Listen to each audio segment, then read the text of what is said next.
So finally আমি এই বিয়ের মরশুমে একটা বিয়েবাড়ি তো পেয়েই গেলাম। আজ ছিল একটা রিসেপশনের ইনভিটেশন, সেখানে যাওয়ার জন্যই আমি এখন রেডি হয়ে নিচ্ছি।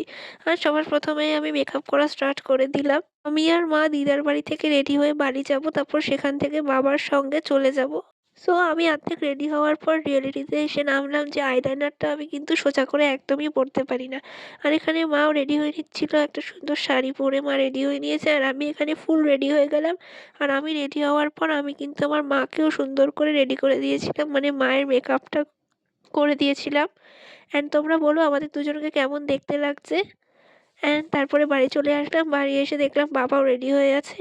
তো তারপরে আমরা বেরিয়ে গেলাম যাওয়ার জন্য। আজ আমরা একা যাচ্ছি না, আমাদের বিল্ডিংয়ের আরও অনেকের সঙ্গেই আমরা যাচ্ছি। তো তাদের বাড়িতে ১ম এ গেছিলাম, তাদের ঘরে। তারপরে সবাই একসঙ্গে বেরিয়ে পড়লাম যাওয়ার জন্য। ফাইনালি অনেক ঘুরে ফিরে খুঁজে পেতে আমরা পৌঁছাতে পারলাম আমাদের ভেন্যুতে। এমন একটা জায়গা ছিল যেটা খুঁজতে আমাদের একটু আধটু সময় লেগেই গেছে।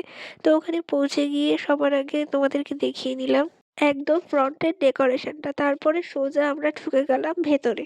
গিয়ে সবার আগে ব্রাইডের সঙ্গে দেখা করে নিলাম, তার হাতে গিফট ধরিয়ে দিয়ে তারপরে আমরা চলে গেলাম একটু আশেপাশটা ঘুরে স্টার্টার খাওয়ার জন্য। তো আজকে স্টার্টারে ছিল আলুর পকোড়া এবং ভেজ পকোড়া। তো এখানে সমস্ত ধরনের নিরামিষ খাবার, অর্থাৎ কোনো মাংস-টাংস কিচ্ছু ছিল না। একদম নিরামিষ, পেঁয়াজ রসুন ছাড়া একমাত্র মাছ ছিল। এরকমই খাবার-দাবার হয়েছিল সমস্ত, যেটা একটু ইউনিক ছিল যে। আর এই হলো বর-বউ। তো তারপরে আমরা চলে গেলাম সোজা মেইন কোর্সের দিকে। তো ফার্স্টেই এখানে কিছু স্টার্টারে খাবার-দাবার ছিল, যার মধ্যে ছিল স্যালাড আর রায়তা। তো তারপরে আমরা সোজা চলে গেলাম মেইন খাবারগুলোর দিকে। তো ফার্স্টেই এখানে ছিল একটা বাটার নান, তার সঙ্গে হচ্ছে চানা মশলা আর ফিশ ফ্রাই। তো এগুলো খাওয়ার পর নেক্সট যে খাবারটা ছিল সেটা হচ্ছে পোলাও এবং ভেটকি মাছের পাতুরি, তার সঙ্গে কাতলা মাছের একটা রেসিপি। কাতলা মাছটা আমি খাইনি, শুধু ভেটকি মাছের পাতুরিটা খেয়েছি, পোলাওটা খেয়েছি। আর নেক্সট দিন যেটা ছিল মিষ্টি, পাঁপড়, চাটনি। মিষ্টির মধ্যে ছিল রসগোল্লা, ছানাপোড়া আর তার সঙ্গে ছিল আইসক্রিম আর লাস্টে ছিল পান। তো পানটা তো আমি আর খাই না, তো আমি মিষ্টিও খাইনি, তো আমি খাইনি, মা বাবাই খেয়েছে।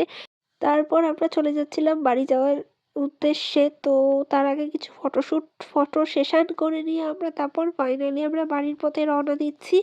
অ্যান্ড তারপরে বাড়ির নিচে দাঁড়িয়ে আরও কিছু ভিডিও ক্লিপস নিয়ে নিলাম। অ্যান্ড তারপরে ফাইনালি আমরা এখন বাড়ি পৌঁছে গেছি। দেখা হবে তোমাদের সঙ্গে পরের ভিডিওতে।